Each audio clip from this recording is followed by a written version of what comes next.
Hello, good morning, student. It is for class 7. Topic is ecosystem. This is the topic concerning for the first chapter of geography. What do you mean by ecosystem? An ecosystem for a given area is the combination of biotic and abiotic combination. What do you mean by ecosystem? An ecosystem for a given area is the combination of biotic and abiotic factor. Sorry, दो बार combination आ गया है. Now you may write it: water, soil, air. This is the part of abiotic environment. Plants, animals. This is the part of biotic environment. When we combine abiotic and biotic, we will find ecosystem. यानी कि ecosystem जो है biotic और abiotic factor के मिलने से बनता है. आते हैं बायोडाइवर्सिटी पर.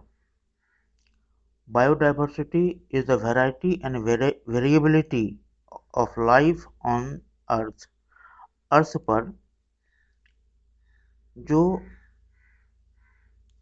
वैरायटी है प्लांट एनिमल्स का और उसका जो वेरिएबिलिटी है, इसको कहते हैं बायोडाइवर्सिटी. बायोडाइवर्सिटी में प्लांट्स एनिमल की बात होती है. तो प्लांट्स एनिमल का बायोडाइवर्सिटी देखिए, अगर हम साइज की बात करते हैं तो माइक्रो साइज का भी प्लांट एनिमल्स है. माइक्रो मतलब जिसको हम ओपन आई से नहीं देख सकते, देखने के लिए हमको माइक्रोस्कोप की जरूरत पड़ती है. दूसरा है मैक्रो साइज, यानी कि बड़ा बड़ा बड़े बड़े आकार का.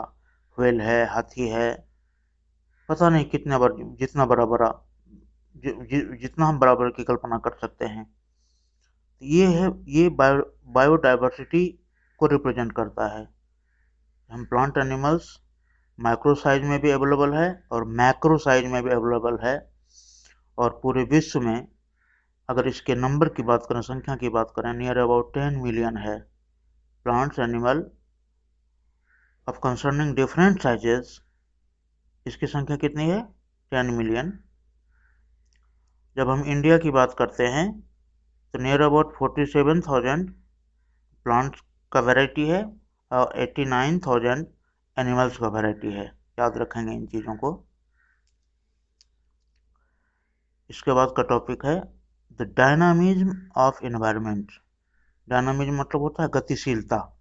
किसी चीज़ का आगे बढ़ते रहना या किसी चीज़ में हमेशा परिवर्तन दिखाई पड़ना. The dynamism of the environment, any change in physical environment means abiotic. Any change in physical environment brings change in biological environment.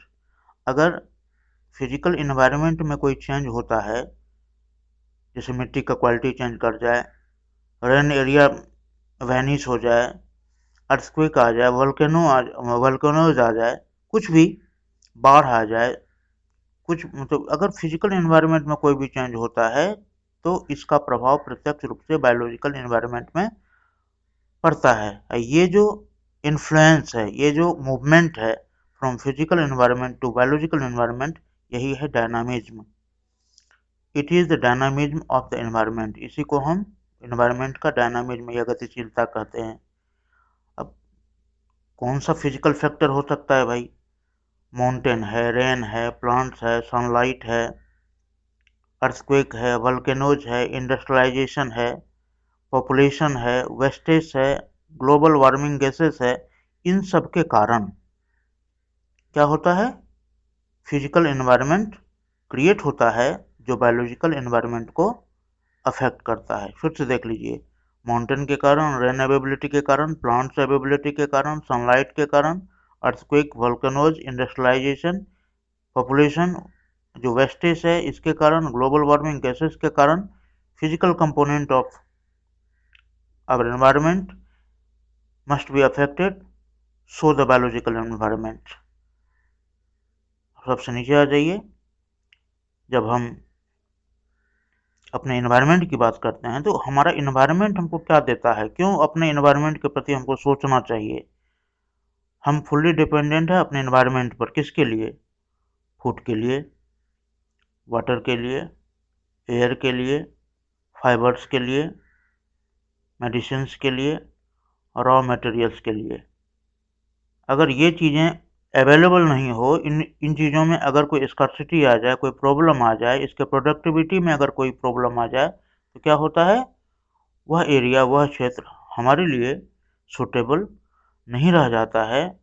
Therefore keep your sharp eye to save your environment positively. Thank you.